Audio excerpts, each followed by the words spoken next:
Okay, so I've got a 2011 Harley Davidson.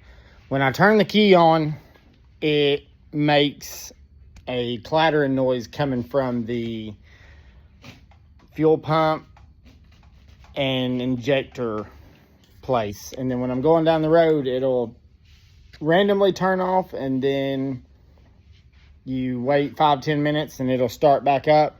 But if anybody knows what this is, please let me know.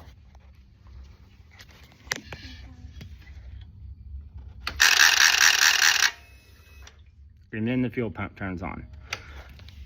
But you'll be going down the road for a little bit and then it turns off. So if anybody's got any answers for me, let me know.